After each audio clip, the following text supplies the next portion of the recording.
नमस्कार. गोष्ट नर्मदालयाची. पुष्प 39. बैरागगड आणि आसपासच्या गावातील मुलींसाठी आम्ही शिवणकाम शिकवण्याचे वर्ग सुरू केले होते. महेश्वरहून सिंधू जोशी शिवणकाम शिकवायला येत.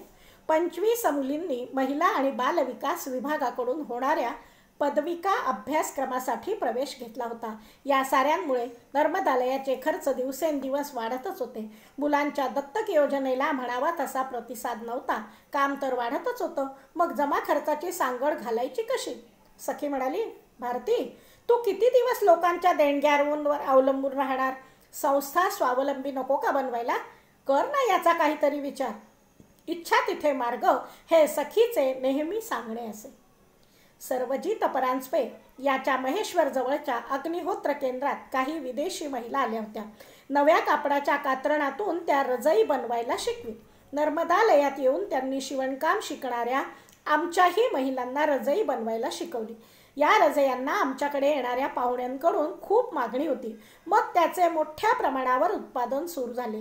आम्ही कापड आणि कापसाचे शीट्स इंदोरहून आणत असू. आकर्षक डिझाईन आणि उबदार असल्याने त्याला चांगली मागणी होती. पण रजया ठेवायला खूपच जागा लागे. त्याऐवजी दोहड नव्या कापडाच्या गोधड्या शिवल्या तर कल्पना चांगली होती. मग त्याचेही उत्पादन सुरू झाले. त्यातून उरलेल्या तुकड्यांमधून दुपटे, झबली, लंगोट यासारखे नवनवीन प्रकार तयार होऊ लागले होते. एकदा पार्ल्याची एक संजीवनी नावाची मैत्रीण आमच्याकडे आली होती. तिने विचारले, दरवर्षी नवरात्रात पार्ले येथे लोकमान्य सेवा संघात ग्राहक पेठ भरते. तुम्ही भाग घेणार का? दरवर्षी ते काही स्वयंसेवी संस्थांना मोफत स्टॉल्स देतात. आपण प्रयत्न करायचे का? त्यासाठी आधी अर्ज करावा लागतो. मी तयार झाले. अर्थार्जनासाठी काहीतरी हातपाय हलवावेच लागणार होते.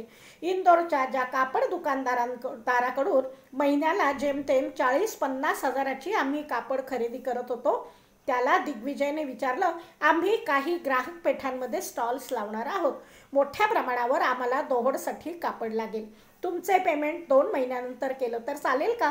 खरं तर मला आजवर कुठलीही गोष्ट उधारीवर आणायची सवय नव्हती. पण हिम्मत करून जवळजवळ 15 लाखाचं कापड उधार आणलं. मला पुढचे 4-5 दिवस झोप लागली नाही. दिग्विजय म्हणायचा, रिस्क तर घ्यावी लागेल ना दीदी. एवढ्या मोठ्या प्रदर्शनात आपण स्टॉल लावणार तर तेवढा माल पण तयार नको का? आमच्या नर्मदा निर्मिती या छोट्याशा शिलाई केंद्रातल्या महिलांनी प्रचंड मेहनत करून दोहड, दुपटी, फ्रॉक, कुर्ती, गाऊन वगैरेची निर्मिती केली. आमचा पहिला स्टॉल पार्ल्याच्या लोकमान्य सेवा संघात लागला.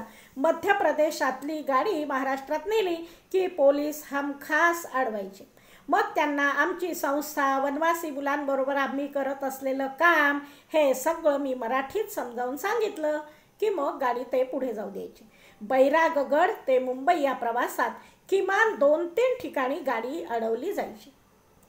पार्ले येथील पहिल्याच प्रदर्शनात आमच्या उत्पादनाची तुफान विक्री झाली. बैरागगडहून रोज बसने सामान मागवायला लागायचं. त्याच वर्षी बोरिवलीतही ग्राहक पेठेत स्टॉल होता. आश्चर्य हे की गोलू शिवमसारखी 18-19 वर्षाची मुलं मुंबईसारख्या शहरात आजवर कधी गेली नव्हती. मराठी फारशी कळत नव्हती. पण दिग्विजयच्या मार्गदर्शनाखाली त्यांनी विक्रीचं हे चॅलेंज स्वीकारलं. मी त्यांना गमतीनं म्हणायचे, हा तुमचा MBA मार्केटिंगचा अभ्यासक्रम आहे बरं का.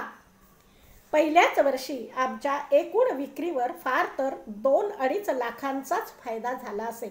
पण त्या खऱ्या कमाईचा आनंद काही वेगळाच होता. पुढे दरवर्षी पार्ले, अंधेरी, बोरिवली, दादर, गोरेगाव, ठाणे, पुणे, नाशिक सारख्या बाजारपेठांमध्ये झेंडा रोवून ही मंडळी परतायची. नेमकं काय कमावलं त्यांनी या प्रदर्शन विक्रीतून?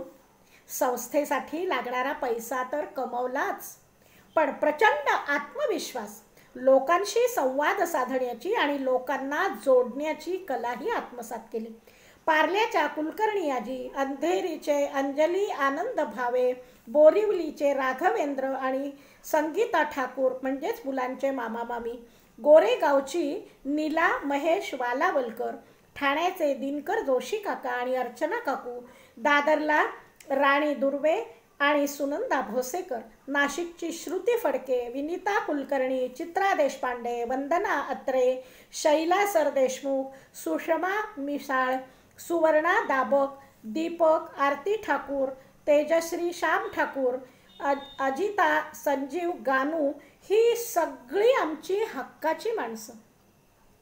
फक्त प्रदर्शन विक्रीसाठीच नाही तर संस्थेला आर्थिक सहयोग मिळवून देण्यातही या मंडळींचा पुढाकार असतो. माहेरपणासाठी मुली आतुर होतात तसे आमचे कार्यकर्ते या सुहृदांना भेटायला दरवर्षी आतुर होतात. ग्राहक पेठांचे दिवस कधी येतात याची वाट बघत असतात. पुण्याला ग्राहक पेठ एकदाच झाली, पण वेगवेगळ्या हाऊसिंग सोसायट्यांमध्ये आम्ही नर्मदा निर्मितीच्या उत्पादनांचे प्रदर्शन भरवत असतो. पुण्याच्या समिधाताई हिंगणे, मीना ठाकूर, सुलभा कुलकर्णी, तिची बहीण रेखाताई, अर्चना देशमुख, वृषाली हळबे, मनीषा पाठक, लता पुरंदरे, मंदार मेघना देशपांडे, शशी एरंडे या सुहृदांची कायमच मदत असते. अनेक नावं लिहिताना सुटलीही असतील.